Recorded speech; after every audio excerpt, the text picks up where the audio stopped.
Hey everybody, welcome back to my channel. Today we're diving deep into the world of relationships. And let's just say, things might get a little awkward. We're talking about those confusing situations where someone seems to like you, but the spark, the sizzle, it's just not there anymore. Listen, we've all been there. You're hanging out with someone, maybe you've even gone on a few dates, and you start to notice these little signs, these subtle hints that something's off. They're still kind, they still enjoy spending time with you, sort of. But something's changed, and that's what we're going to uncover today. Those telltale signs that someone might be losing that loving feeling.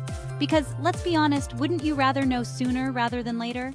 Remember the early days, maybe when you first met and they'd go all out? They'd put on their nicest outfit, make sure their hair was perfect, maybe even spritzed on a little extra cologne or perfume. It's like they wanted to impress you, right? Well, if they've stopped putting in that extra effort, if they're rocking up in their comfy sweatpants and that old t-shirt with the questionable stain, well, it might be a sign that the attraction flame has flickered down to a pilot light. Don't get me wrong, we all love our comfy clothes, but there's a difference between relaxed and just not caring anymore. It's like they're saying, I'm comfortable enough around you to let it all hang out. Literally. And while comfort is important in a relationship, you don't want to be comfortable. Remember, a little mystery, a little effort, it goes a long way. Okay, this one's a biggie physical touch. Remember how in the beginning they couldn't keep their hands off you? Those lingering touches, the accidental brushes, the way they'd hold your hand just a little bit tighter than necessary? Yeah, those were the good old days, weren't they? But lately, it's like they're allergic to your touch. They flinch away from hugs, they keep their distance, and hand-holding, forget about it. It's like they're playing a life-size game of don't touch the lava. And guess what? You're the lava. And that's not exactly a recipe for a steamy romance, is it? Now, I'm not saying that every relationship needs to be a constant PDA fest, but a little bit of physical affection goes a long way in showing that you care, that you're attracted, that you want to be close to someone. Remember when you first started hanging out and they'd clear their schedule just to spend a few minutes with you? It was like you were the most important thing in their world. But now, it's like they've suddenly become the busiest person on the planet. Oh, sorry, I can't do dinner on Friday. I have to alphabetize my sock drawer. And listen, everyone's got their own life, their own commitments. But when someone consistently prioritizes everything and everyone else over spending time with you, it's a clear sign that something's up. It's like they're saying, I'd rather do just about anything else than spend time alone with you. And that's not exactly the kind of message you want to be receiving, am I right? Chapter 4, Wandering Eyes. Remember how, in the beginning, you were the only person in the room that mattered? Their eyes were locked on you, and you felt like the center of their universe.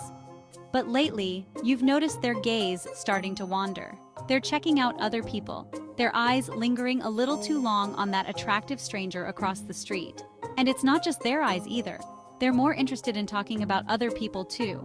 Suddenly, their coworker's new puppy is the most fascinating thing they've ever heard of. And you're pretty sure they just described your best friend's latest Instagram post in more detail than they've ever described you. It's like their attention is being pulled in a million different directions, and you're just not one of them. Chapter 5. Where'd the spark go? Remember those early conversations, the ones that went on for hours and left you feeling like you could talk to this person about anything?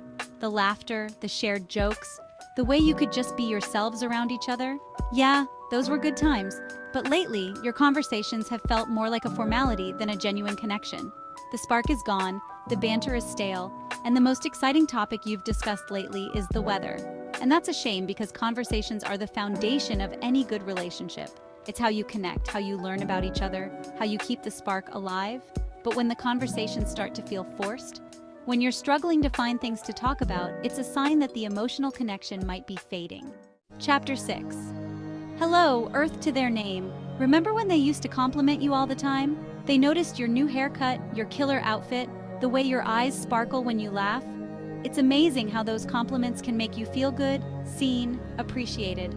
But lately, the compliments have dried up faster than a puddle in the desert. It's like they've completely stopped noticing you. You could walk in wearing a sequined gown and a feather boa, and they'd probably just glance up from their phone and mumble, "That's nice." And listen, I'm not saying you need constant validation from someone else, but a little compliment here and there goes a long way in showing that you're still attracted to someone, that you still find them interesting and attractive. Chapter 7. Lost in Translation. Remember when you used to be able to spend hours just hanging out, talking, laughing, enjoying each other's company?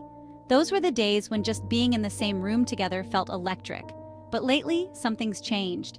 It's like there's an invisible wall between you. They seem distant, distracted, like their mind is a million miles away.